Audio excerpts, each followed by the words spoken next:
Tom, you just told me this will be the first game that you're covering the Jets on the sideline. From your perspective, just from an outsider's view, big picture, where is this team now compared to when it's been in the past? I think we're thrilled to have the opportunity on Fox to have this matchup for a couple of reasons.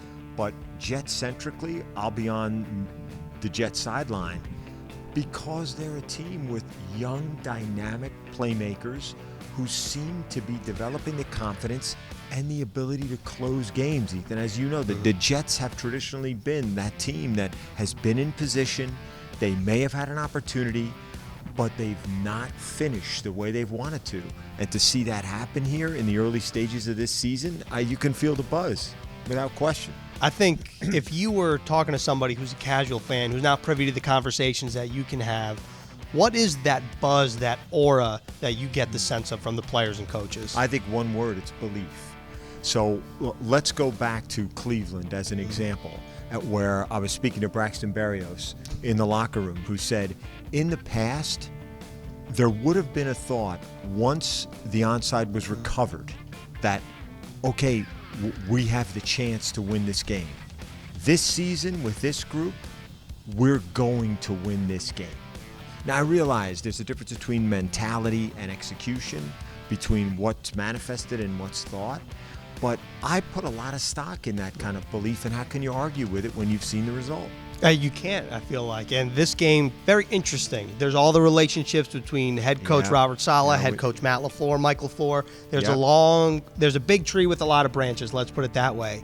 But what do the Jets need to do? Oh, go ahead. Well, but another one of those connections, interestingly, I'm sure people know, is between the two quarterbacks, where Aaron Rodgers, who, we had a chance to talk to Zach Wilson, and he said perhaps people don't know, or he's not perceived to be as generous as he is, and he was so grateful for Rodgers' generosity toward him, telling him about let your feet lead you through your reads.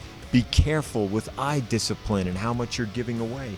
Very practical instruction that the old master shared with the younger player, and that they've stayed in touch as well through text messages after the shared practices in the preseason game a year ago.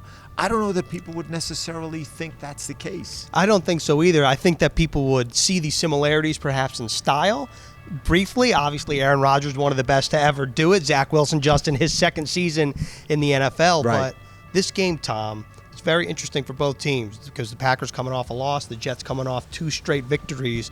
When you look at this game, where do your eyes go exactly? Oh, well, listen, everything starts with 12 on their side, right? And the fact is, the Jets, yes, no one's going to turn back or go to the return counter with 3-2.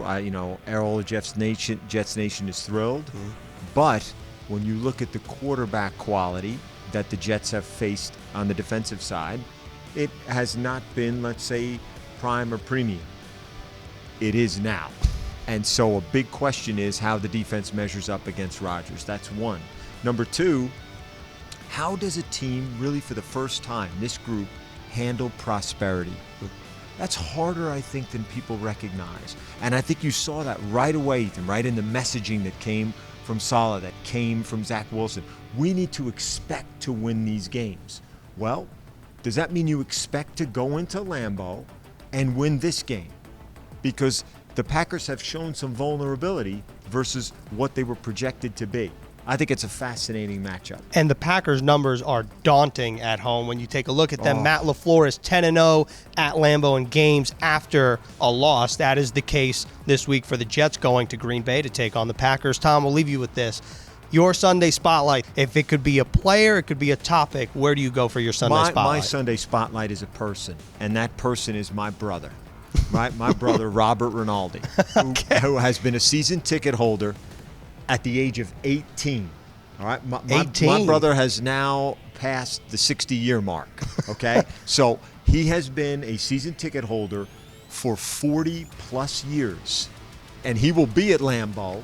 Right, to enjoy this game. He was at Cleveland to see the improbability of that victory. So That's my spotlight. My spotlight is on my brother, at least the most dedicated, greatest Jets fan that I happen to know. And is that fair? I think it's completely fair. It is incredible. We cannot top that.